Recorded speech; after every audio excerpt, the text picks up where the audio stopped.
Welcome to the Orlando Lions Den Podcast, your number one Orlando City podcast. For the fans, by the fans. For the fans, by the fans. Keeping you in the know on all things Orlando City since 2018.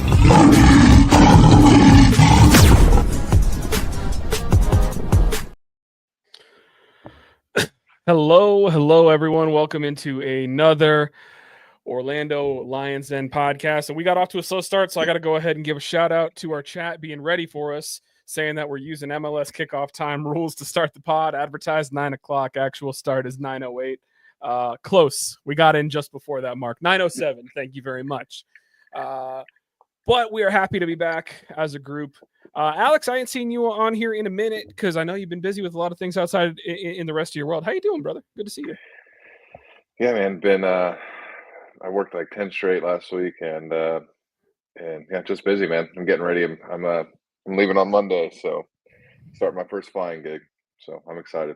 Dude, we're so excited for you too because we know how crazy your journey has been and getting there. And I know we said it as a pod, but we're proud of you, brother, because it sounds awesome and so cool that you got your pilot's license, learned how to fly, and already got a flying job within just like 2 years, something like that. Yeah, it'll be 2 years in May. It will be after my first flight next month. So, dude, that's so killer. I love it. All the way there, flying small planes, doing some aerial survey work, and I got 1,000 hours to get to the airlines. So hopefully, middle of next year, I'll be flying people into North Dakota and Birmingham, Alabama. So it's got to start on the regionals, but whatever. Hey, I mean, start is a start, and from what I've heard, North Dakota is actually pretty beautiful. I can't say the same about Birmingham, Alabama. Yeah, that's where I'm flying out to South Dakota on Monday. My training for the new gig is in just like on the western border of Iowa, and then I don't know where I'll be going after the training. So, but I'll be flying around the country. Hell yeah, that's awesome. That's awesome. And then we got Cleon popped on his jersey just in time for us to hit go live. How you doing, my man? Gonna call me out like that? Say I'm the reason I was 8 minutes late. Okay. No. It's not. It's not you. I'm just saying that you popped on your jersey just in time to rock the colors, to be ready to go. Yes, sir. Considering neither one of us are, so good to go. We didn't lose, so yeah. So let me run through the quick sponsorships before I have some things to say. So first, quick shout out Hourglass Brewing. I'm not sure if they still have any No Mango No Party left. I'll have to hit up my man Juan to see if they still got any left. But regardless, love them. Shout out to them for working with us again this year. And hopefully, we'll keep working with them in the future because they make good beer and they are good people. Shout out to Chad McGibbon, who was at our last watch party as well. At Chad McGibbon on Twitter for all of your Central Florida real estate needs. QR code will also on the screen will also bring you there. If you have any real estate questions, buying, selling, anything like that, Chad is here to help. And also, if you're buying a house, you may need to reach out to someone for help with financing that house. Leo Gonzalez is your man with the Epic Mortgage Team powered by U Mortgage. No say what's going on with rates right now with how things currently are, but he will still have the up-to-date information for you, whether it's new house, refinance, anything like that. Leo is your man. Again, applywithleo.com there on the screen. QR code as well will take you everywhere you need to go. And last but rates not are least, going down, so are they good? Well, that's a good thing. I don't know. Well, when the economy tanks, they got to bring rates down so people can spend money. So. Well, let it keep tanking at least until I guess I don't want it to do that. I've lost $7,000 in the past couple of days. Anywho, yeah, stock down was going to be for the stock market, but I guess I did that already. And then last but not least, our man Eddie, burning the midnight oil. Or the 9 p.m. oil, I guess, because that's why he's not with us today. He's still working. All your insurance questions, comparing insurance, Eddie is your man. Always happy to help out, whether it be home insurance, which is super necessary, of course, in the state of Florida, car insurance, boat insurance, any kind of insurance, pet insurance. I think he's even got. If you love your pets like I do, get your pet insurance, get yourself taken care of. And that's pretty much it. Keep it simple. So first, we still got to talk about the 0-0 draw in Philly, but Cleon, you led off by saying we didn't lose. And man, when that lineup first came out, Yeah, I and thought we we were gonna lose saw that there was no Cesar and and lose no hard. Atuesta even in the lineup at all, not even on the bench. God damn, man. Can they please be better about more transparent about giving us updates? Because when that team availability report, there was nothing listed about no midfielders being out. And we went out and played Gerbe and DDT, Dagger Dan, in the midfield, and we got by. We got by. It was all right. I would say that this was definitely not like our best performance that we've ever seen. I will say that the defense and Pedro especially looked a lot better, and we got about one or two opportunities where you would have hoped that we would have done better with trying to finish. But with that being said, still forced some, one or two good saves out of Andre Blake. I think there was one by Pasalic around the 40th minute that definitely was one that I expected him to finish. But outside of that, I mean, good defensive performance, good makeshift midfield performance.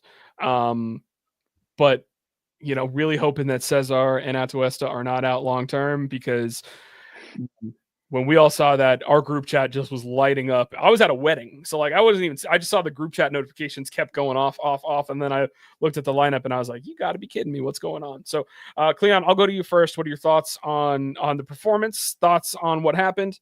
Yeah, hit me with it. I mean, there wasn't a whole lot to talk about, but I mean, we didn't die. Yeah. You know, we didn't die, and I definitely thought we were going to die and die a gruesome death when that lineup came out. So, yeah, man, Eto'o not being in there, I think that changed a lot as far as the attack goes. I think it actually showed us. It kind of opened at least my eyes as far as how integral he is to that.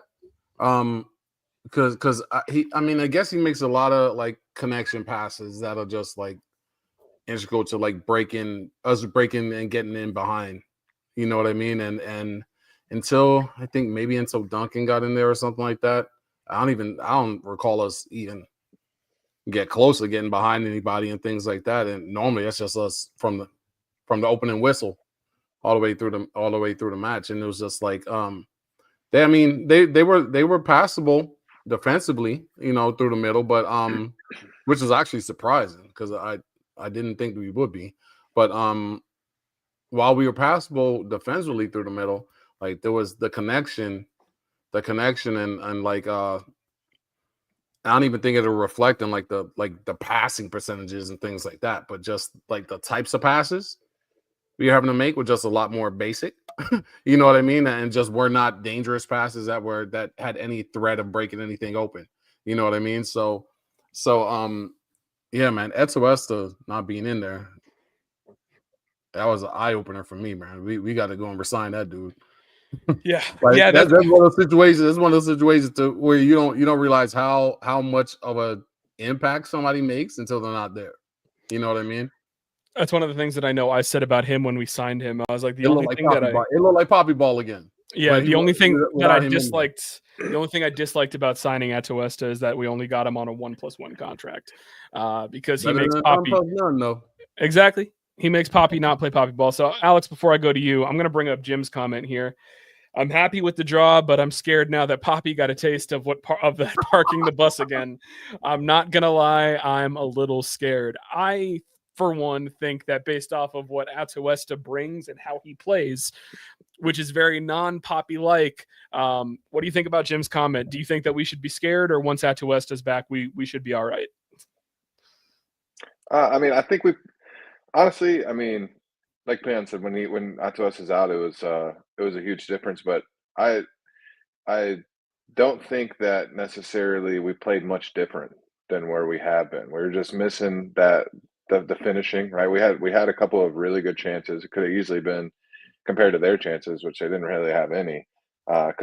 Should have probably been at least 1-0. We could have had two easy goals easily, but I think the chances were there. We capitalized when we had. We're on the road. It's Philly. They're one of the better teams this year. It's not a game that I expect to go in and necessarily win. I hate to say that, but with that being said, we still had the chance even with the lineup. So yeah, it was a 0-0 result, but I don't necessarily think it's with full strength with our guys back in that we'll ever revert back to that poppy ball. If we do, I mean that's just horrendous. It's horrible because we've shown that we can play that way with a winger, a right back playing in the midfield, and a 27th overall pick in his second MLS start. So I was happy with the chances that we created. I was happy with it. Felt like although the stat of the game line was say Philly dominated pretty much the whole match. I felt like that they played our ball. So the graph that says Philly's dominating 85 out of 90 minutes. That's kind of how we wanted it to be when it came down to it. We wanted to counter. We wanted to take. We didn't want to create 15, 20 shots, and that wasn't the game plan that we had.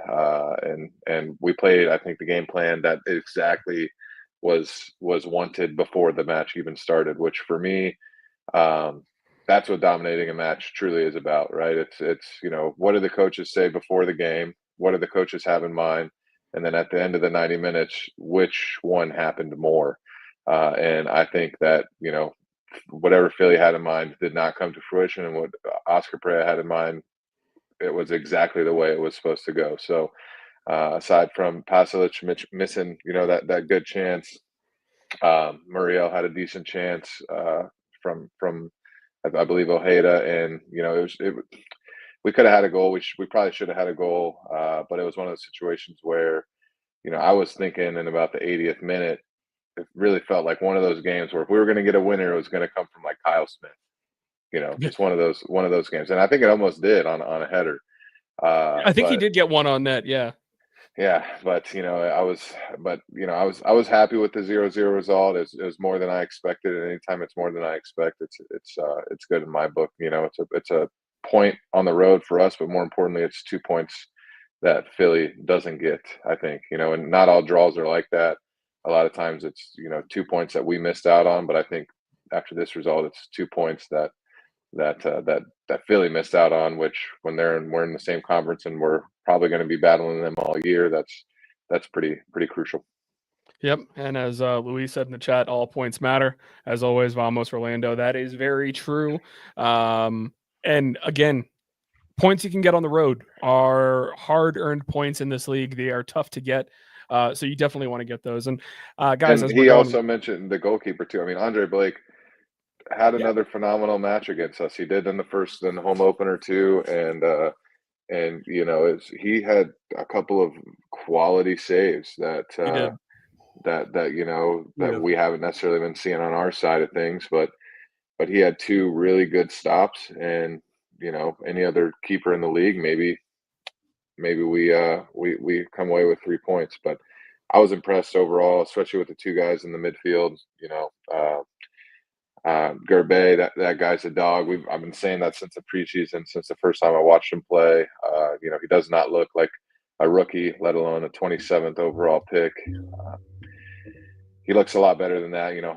Hats off to the front office for continuing to absolutely smash the MLS draft.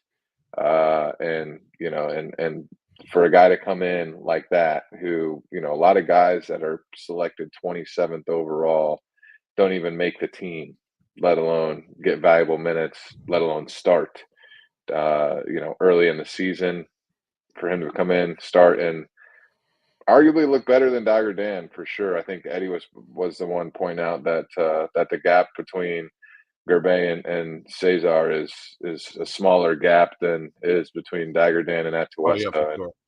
And yeah, I mean, for him to just plug and play like that, it's what we all kind of needed, because we're all kind of worried about that midfield, and I was happy that we showed that we have midfield depth, and not only with Gerbe, but also with Dagger Dan. We were all saying that when Freeman came off the bench and took over that spot, that it's not necessarily, obviously Freeman's been better, but it's also a fact of the matter that Dagger Dan is can play multiple positions, and he offers us this flexibility. That if Freeman hadn't emerged yet, who would we have started in the midfield this past weekend?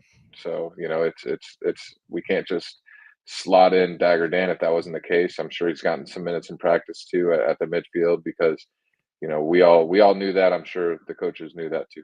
So. Absolutely true. And I will say as well, guys, when you're watching along, if you have agree, disagree, or anything with our take, comment along. We usually try and put your stuff on screen to keep our conversations going. So always feel free to do that as well. And just because of the fact that you decided to heap a little bit of praise on Gerbet, I know a lot of us kind of went into the roster decisions at the end of last season and we're like, man, why did we not pick up the option on Giorgio Kuchevsky? And I think clearly whatever they saw with Gerbet and their thought of getting him makes us all have egg on our face because Gerbet has been awesome. And I feel like Kuchevsky, even though he, looked decent for us in the minimal playing time, Gerbet has had so much more playing time already.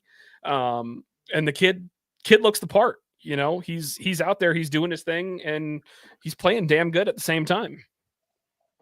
For sure. Yeah. Going back to what I was saying, I think I think it, like how Alex was saying, we had a few chances or whatever, and we could have scored one and things like that.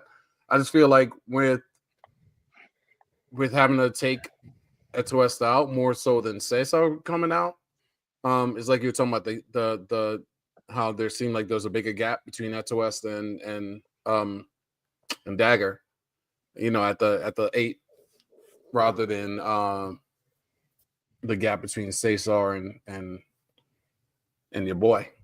But we just had to play a lot slower, I guess. You know what I mean? So it was like, while yes, we did have one or two chances, it just seems like it was just back to more of what we had in the past, to where it was like, you only get the one or two chances a game, and if you did not make them, then that was it.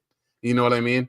And what we've seen so far this season with that to West and things like that is it just opens it up so much more for that 10 for Ojeda, and then for guys to get out in transition. You know what I mean? He's looking to get that ball forward with more like progressive passing than what we had to do now, which was had to just kind of be tidy and clean and shorter passes and things like that. So instead of the one or two chances we got normally, what we've been seeing is we're getting one or two chances in the first 10 minutes. Yeah. You know what I mean? Like very good chances, and then they keep coming. And our finishing rate ain't been that great this season. It's just we're getting chances all game long. And I think that's what we were missing as far as with having to replace the midfield. And I also do want to go back to one of the points that Alex made also. Like, he mentioned that, we gave them a lot of possession, but they really didn't do anything with it. They had 21 shots. Only 4 of them were on target. We had 6 and 3 of ours were on target. So we were just a lot more efficient with the chances that we got. And we just gave them a lot of crappy chances in general. And I also put up Jim's comment here, saying, just shouting out Bracalo at left back with the 3 DPs on the pitch. I'm not so sure that we need those Hail Mary crosses from the corner anymore, at least not with the expensive defensive solidity. I mean, from what I saw, I don't know if you guys have anything to say about Bracalo's performance, but I mean, that left back position, for me at least, I feel like it's pretty much kind of open for whoever wants to take it. And being on the field during a 0-0 draw is a pretty good sign, I feel like, for him, as far as putting in a solid shift in front of Poppy's eyes. I don't know how much he really offered one way or the other, if he got burnt in any situations or anything like that, because I was out of town, so I'm just kind of going what I saw off the highlights. But I don't know. Yeah, any comments on his performance? The game plan, if you're starting all 3 center backs, is going to be what game plan that we just saw. It's pick your poison. You want Rafael Santos in there, and you want to attack. Like we have been, or Poppy's not going to put Bracalo in at left back and then push the way that we've been seeing. That has led us to be the leading scoring team in the league. So it's just pick what you want on the road. Down short-handed, down your midfield. It's good to have that defensive solidity, but the games could change. It's also we have nobody else at center back too. Really proven as a backup. I personally, we spend a lot of money on Bracalo, and I'd still like him to see him paired up as a everyday starter. Honestly, I haven't seen anything from him that says that he should not be an everyday starter. And starting him, once every 3, 4, 5 matches, he's never going to get that cohesivity, that cohesiveness, that cohesiveness that needs to be with Janssen, who's got his spot locked up. But it's just I see a lot from Schlegel that he has his moments of greatness, but also he almost gave up a PK in this match. So there's little things that I would like to see. The reason that we're paying him the big bucks and Bracalo, I still want to see him at center back. And Santos hasn't been worse than Angulo, and so if that's the benchmark for sitting people, especially guys that start every match, I think you gotta keep him in. I mean, I need a wellness check at this point on Nico Rodriguez as well, just to figure out Bro, what the hell's going on. Did he get I don't even know what injury he's got, bro. I don't even know what part of the body it is, but did he get his leg amputated or what, bro? Where is this dude at? My thing is with how what's the They said a knock, bro. They said it was a knock when he got pulled from the lineup initially. They said a knock. Well, now I think he got knocked the hell out. Maybe he's got some kind of crazy concussion. More like he got run over by a bus or something, bro. But yeah, but going back to that was actually a good point, and it actually slipped my mind about Bracalo being in there as well. That probably played a big part, probably a massive part actually, probably just as much as Eto'o being out. He wasn't. I wouldn't really call it more left back. I know it's what they showed on the graphic, but it really looked like he was just a third center back, left center back to me, third center back. He was pretty much staying back there. He went up a few times, but it pretty much seemed like he was a third center back. Angulo was on that wing, and yeah, we were setting up when we were defending. Yeah, it seemed more like a 3-5-2 or 3-5-1-1 or whatever you want to call it, type of deal to me. But yeah, he definitely looked more just playing center back than anything else in that match. So I mean that change of shape, that probably had a lot to do with the way we were playing as well, as far as the attack not looking as deadly as it was that change of shape. That's I don't even know how that slipped my mind with with that being out with us doing that. Yeah, I mean it works in this one, in this instance. I'm curious to see, how often we look at it moving forward. But realistically, I'm with Alex. I'm happy to see him get on the field and play that position. But I also still think that he can be a better center back than Schlegel is, at least from a consistency standpoint. And as far as one thing that I know, I think we talked about it last week or maybe it was 2 weeks ago. Both of our center backs starting, if it's Schlegel and Janssen, are both dog water in the air. They're bad. Bracalo is an aerial presence.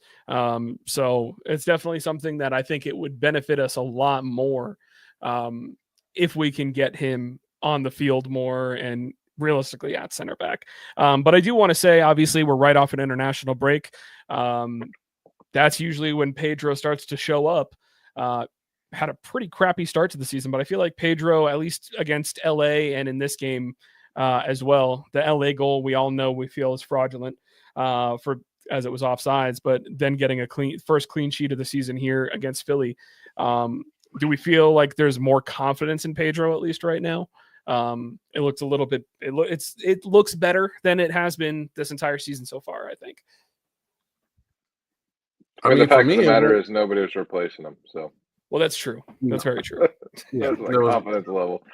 It's do I have confidence the sun's going to come up tomorrow? Well, it's there every other day. What it's the confidence level doesn't really matter, because whether I'm confident or not in Pedro, he's still going to be in between the sticks. So. That's fair. Yeah, for me, it was like I said before, is he had to come up. I mean, you know what I mean? He was at rock bottom. Couldn't Like, be he further couldn't get down. lower. He couldn't get lower. So it was like, you expect him to start coming back up some. He's definitely not the keeper that a lot of us give him credit for being. You know what I mean? I don't mean just this season. I mean probably for at least the last 2, maybe 3 years. But like as far as like league numbers and goes like that, he's been, from dead middle to back end. You know what I mean? Back half of the league as far as starters go. I mean, I've always liked Pedro a lot, but at the same I time, love him. I also think that he's been incredibly overrated by some people in our fan base. A lot at the same time too. Though, bro. Always. Like, my thing is, you know how I look at things when it comes to from a salary cap perspective. That's my biggest indicator as far as thinking that he's been overrated a lot. Just, you can't be the second highest paid goalkeeper in the league and make a lot of the mistakes that he makes. Yeah. For sure. Yeah, I don't think my confidence. I mean, I still don't have confidence that he's not going to make those mistakes just off of catch the these 2 ball games instead of parry it. Just catch the ball instead of parry it. Parrying is very poor from him. He had a couple of bad parries in this match too. To be honest, I mean, there are only chances that he had, and put it right back in the box, and we got lucky that nobody was there. So I gotta go back and watch the full thing. It's just kind of what it is, and it's not new. He's been doing it forever. He's been doing that forever. So overpaid, yes. Average, yes. Those aren't 2 words that you want to have in the same sentence. Anytime you're overpaid and average at your job, it's things don't usually go well. So, or overpaid and below average. Shout out Daniel Jones.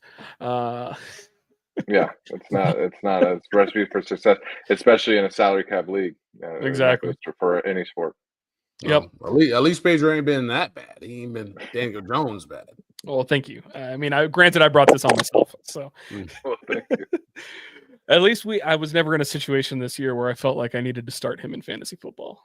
Like, had him as a backup and started him. I know someone in which our is league insane all in itself. I know someone in our league did that. I know you got your little belt over there and everything, but they do. It's right next to me. That was. Do you want to see it? Do you miss it? No. How would he miss it? He's never had it. Good point. I'm the one that shipped it to y'all. Like, what are you talking about? You had it on a technicality. You didn't have it because you earned it. You drop shipped it. All right, guys. So stock up, stock down. I think Universal stock down. Everyone's on Angulo, right? Pulled at halftime. Like, dude, I'm ready to throw that guy out, man. Like, I'm just ready to literally, put Brecalo at left back and move Santos to that position, to the left winger. I mean, just give me just anything else, because watching that guy, I mean, he can't even. He had 2 or 3 times. I'm like, oh, here comes a counter chance. Here comes a break. And where last year or the year before, you're like, this at least turns into some sort of a semblance of a counterattack. And he, on the second touch, gave it away like 2 or 3 times. Just huge, heavy touches, like 20-yard touches that he had no chance of getting. And I'm just like, what are we doing, man? What? I mean, he can't even do that, right? Usually it's been, he can't get the final ball in. He, the pass to Ojeda is behind or heavy, but we can't even get to that part with Angulo right now. I mean, we can't even get to the final ball with him. I mean, we're having a hard time even getting him to get the second touch, right? So I'm ready to throw that guy in the trash, to be honest. I can't remember the last time I was so frustrated with a guy wearing purple, to be honest with you. Yeah, I mean, especially seeing him get subbed off at halftime. Like, we've been talking also about the fact that, Dagger's been great as a Swiss Army man. At this point, put him at left back or left wing. Like, something.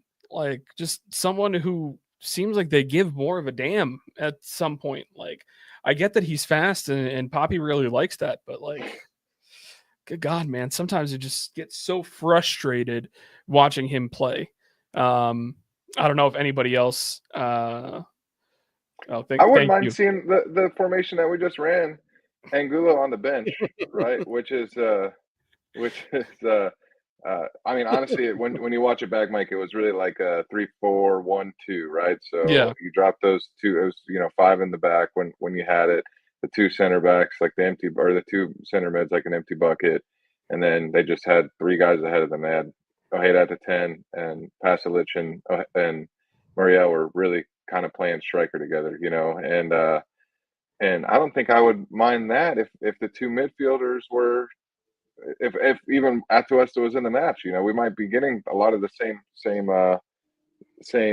chances that we've been getting between, with Atuesta passing through the lines and getting it up to Pasalic or Muriel, or even just up to Ojeda. We might be getting a lot of those same chances, and those two guys work well in the midfield, where we may be able to be a man down in the midfield and still be okay. So it's that's I was watching the match, and the only thing I could think of is how can we get Angulo off the pitch, and I'm thinking to myself, well, if we're going to play this formation here and have wing backs, just put Santos in at the wing back, put the three center backs in, and let's see how it goes. Because once Atuesta comes back, we might still be almost just as dangerous as we have been, with the three guys up top. Yeah. And I just got to go ahead. 3 different comments in here that just came in. Obviously, Eddie taking a break from work saying, I just tuned in and I know this is already about Angulo. Yeah, as a podcast, I feel like we have never been more aligned as a group with a take and how we all feel about a certain player. Because I feel like usually we have our little disagreements on how we feel, but everyone right now is unanimously Angulo in the shitter, for lack of a better term. Juancho put in here Enrique at left wing, which honestly, that's what he originally was brought into play. At this point, if it gets Angulo off the field, I am personally fantastic with it. And Jim, I just have to go with Angulo. I'm sure that you are not. That's not really Jim. That's just another variant of Eddie typing something like that. Anyways, stock up, since I unless anyone's got a different stock down, and I just had us all rant about it. I got a different stock down. All right, Cleon, go for it. For Stock the up, first stock down, time, Cleon. for the first time, somebody's beat out Angulo for me, and this is also the first time I've literally had to Google who my stock down was. So Matt Ramirez, I don't even know what you look like.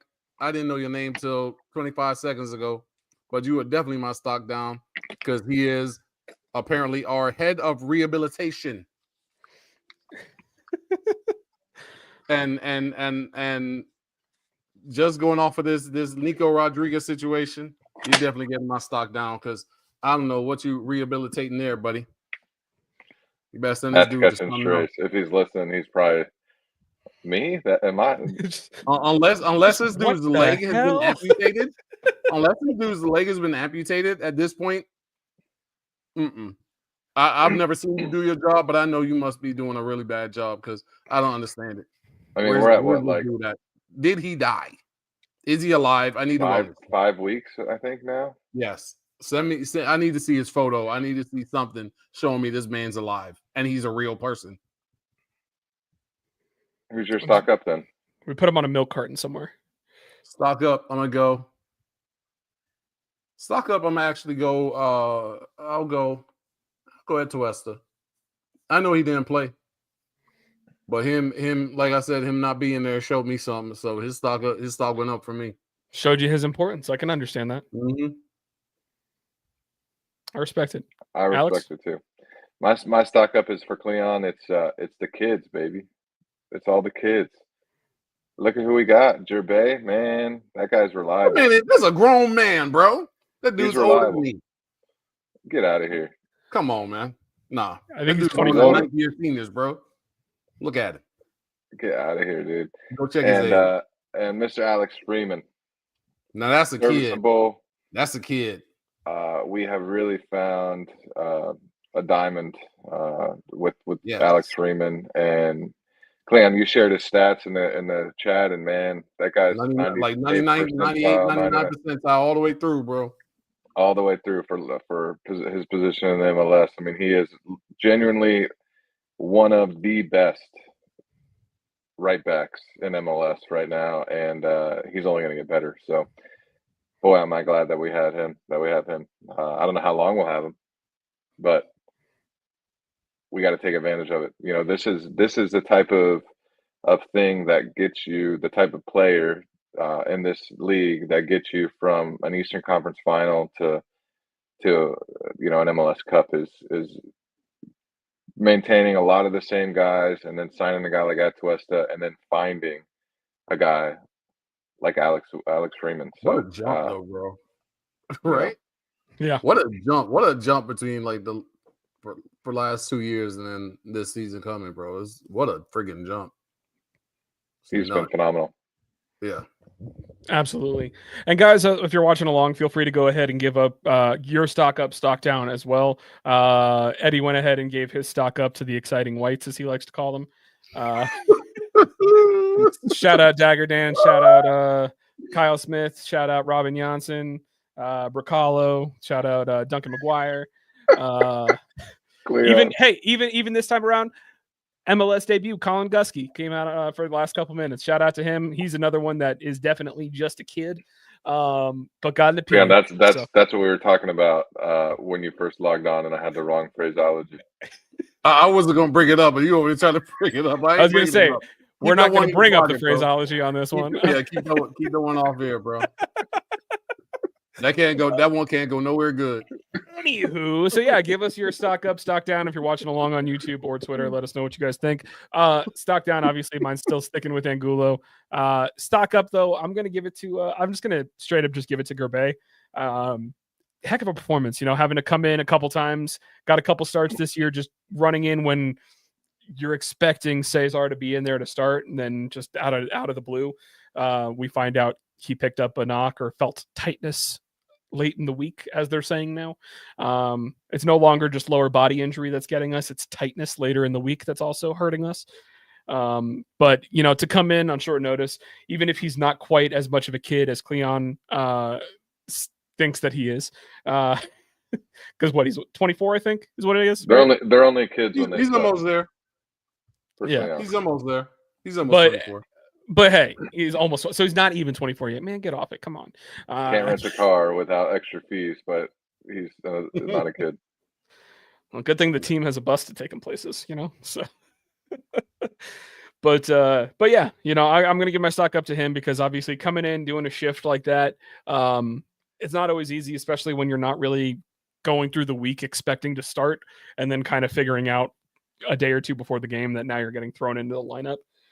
Realistically, same with Dagger. I know he doesn't bring as much as Atuesta does in that position, but it also seems like it was probably a late week decision for him to be starting this game. It's, you guys, you've played sports before. You have your preps that you do throughout the week to get prepared, and if you find out that you're no longer starting or something, or if you're getting thrown to start in a position that you haven't really been practicing as much, it's a stressful situation. So shout out to them, stock ups, for handling that.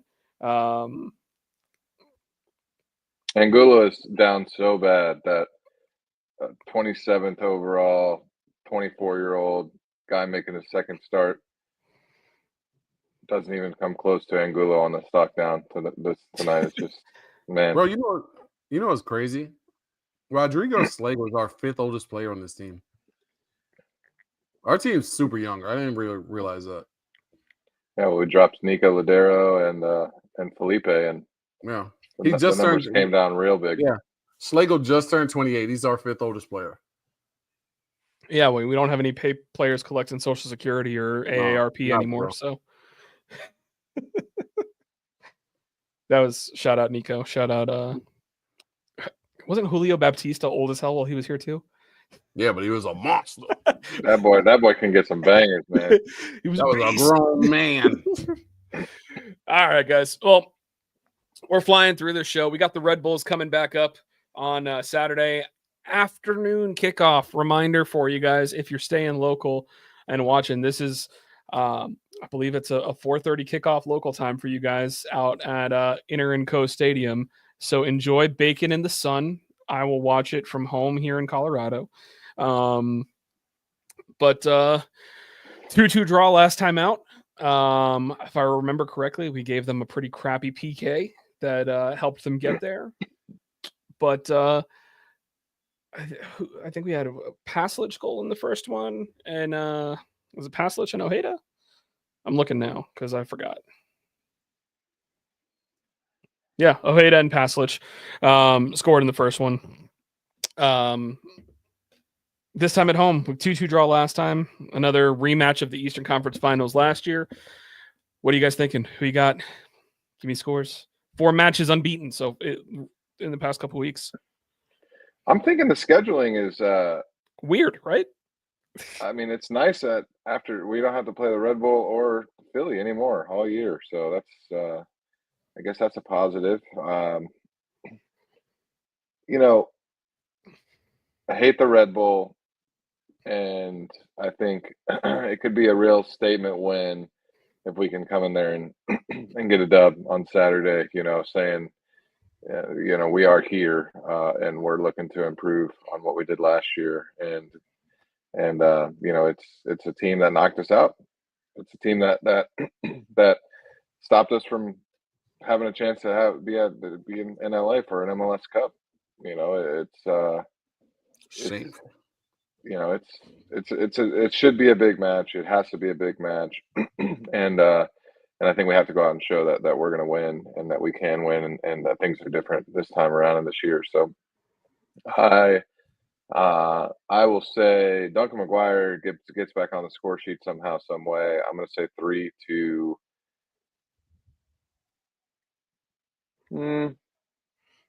Let's go another shutout, 3-0.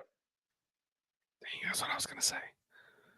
Yeah, I think you know, I think the boys are firing on all cylinders, and Ojeda, man, that guy looks unbelievable. You know, at that 10 position, even in a 0-0 draw, he was creating the chances, and you know, you get that guy the ball on his foot, anything can happen. And I haven't been as excited about a player like I am about Ojeda, even last year, but right now, since I would say Nani, honestly.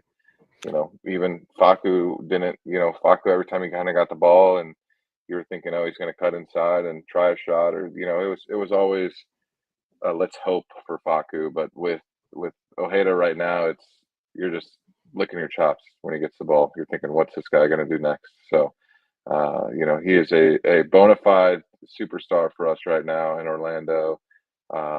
Sasha Kleshin had him number 2 on the MVP race, which I don't recall us ever having anybody in the top 5 on the MVP race. At any point. To be honest. I mean, we haven't had Not an at any point all-star, this season. you know, a guy make the top 22 in an all-star in 3-4 years, you know, since Nani. So I'd also argue it was an injustice to have him at number 2, just considering, you know, I think he's been playing better than Luis Suarez has, because he was quoting CCC stats for why Luis Suarez should have been number 1. Like CCC's not MLS. Get out of here with that. So, yeah. Also, guys, while you're listening along, give us your predictions too. So, sorry, Alex. Keep going. I'm really excited about him. You know, the pairing with him and Muriel, who's emerging, and man, I think it's time to show that this is a new team. You know, and there's no better place to do it, time to do it than at home against a team that knocked us out at home last time they were in town. So yeah, that's another big thing, is I think this is a statement game. You know, this is a big revenge moment. Last time we played them at home, we lost and got knocked out of the playoffs with an opportunity to go to the championship. You got to set the tone for a game like this. Cleon, give me, what do you got as far as a prediction goes? First, just jumping on that Ojeda thing, bro. You know what he reminds me of right now? He's looking a lot like Hani Mokhtar, not like current Hani, but like the first few years MVP Hani. You know what I mean? He's playing that type of like 10 role where it's like that. It's not really a classic 10. It's kind of like that in between being a 10 and being like a 9. You know what I mean? Like a false 9. But yeah, man, he's looking freaking awesome. As far as the match, I'm gonna go 3-1, man. I'm gonna go 3-1. This is pending our midfield getting back, or at least at Tuesta getting back. I'm gonna go 3-1. Goal scorers. I'm gonna go Muriel, Paslich. Should I go all DPs right now? Ojeda. Fair enough. Yep. I'm gonna go with all the DPs again. Hey, that's what's working right now. I'm gonna go with the same score line as Alex because that's what I was thinking before he even said it. It's 3-0. Go ahead and give me. I also like his notion of Duncan getting back on the score sheet. Give me Duncan, give me Ojeda, and give me Pasalic. Because just Pasalic and Ojeda, they've just been so fun, man. And again, I do agree though that there is kind of the caveat of we need Atuesta back to make us feel that that's something that actually makes a lot of sense. So I'm keeping my fingers crossed for that. So I'm going here, Wancho. If they lost to New England on the road, anything short of a dominating win would be cause for concern. I agree. So this is absolutely something that I think we need to, beat the snot out of them. No excuses. Beat the snot out of them. I mean, they weren't scary, man. In New York. Jersey. Oh yeah, that's right. You were there. Jersey. Sorry. Yeah, in Jersey. It's definitely Jersey. I can confirm. It's definitely in Jersey.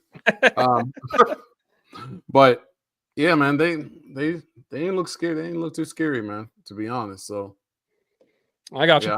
Yeah, I got you. We got it. I'm feeling 3 goals, man. 3 goals. 3-1, 3-0, 3-0. Back on. So this is your reminder, if you're a betting person, to go ahead and hit the over on Orlando goals at 2.5. Should be a decent payout on that one. All 3 of us think it's going to happen, so that means it's got to happen. It's just the way that it works. All right, guys, wrapping this one up. Do we have any shout outs today? Alex, you haven't been here in a while. You got anything to shout out? Honestly, just go with my heart on this one. But man, I just got to shout out all the support for me and on my personal life, and you guys have been awesome, and obviously the group chat too. And man, I'm just I started this journey flying airplanes, and I got a job flying airplanes now, and I worked my last day at the bank this week, and I think it's starting to hit me. I'm going to be gone from home for a while.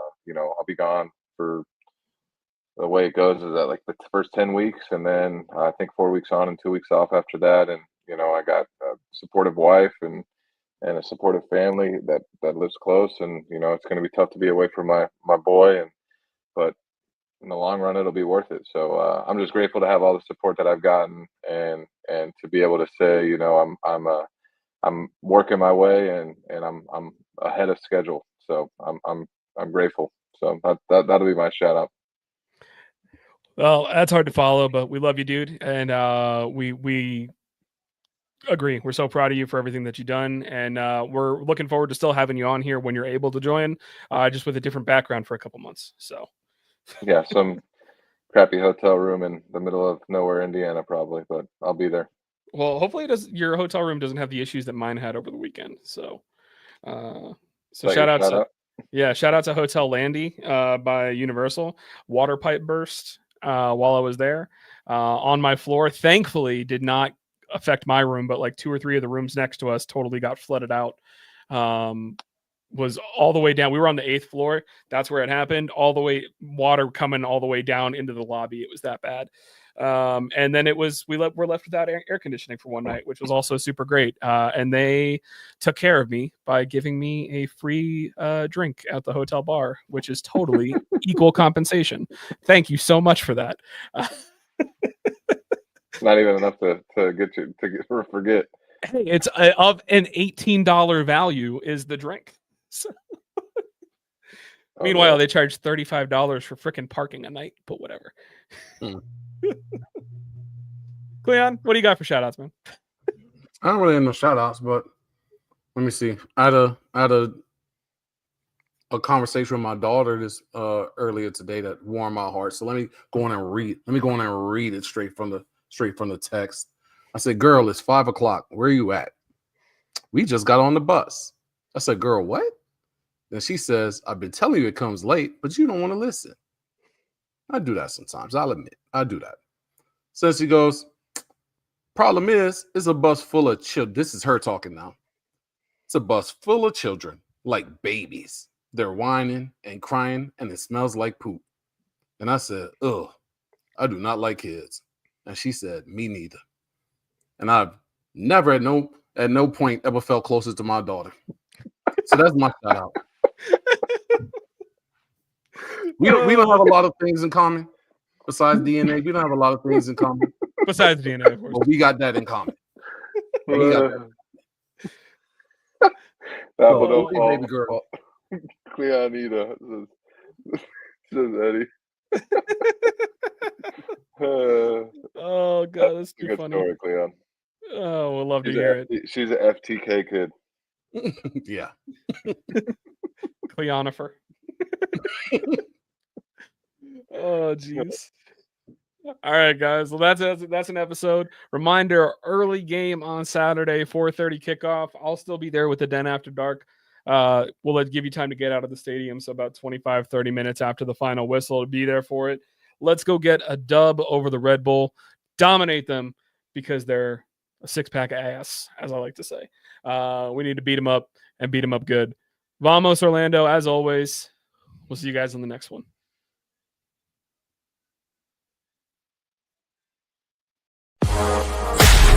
Thanks for joining us this week on the Orlando Lions Den podcast. Don't forget to follow us at Orlando Lions Den on Twitter, Facebook, and Instagram. See you next week in the Den.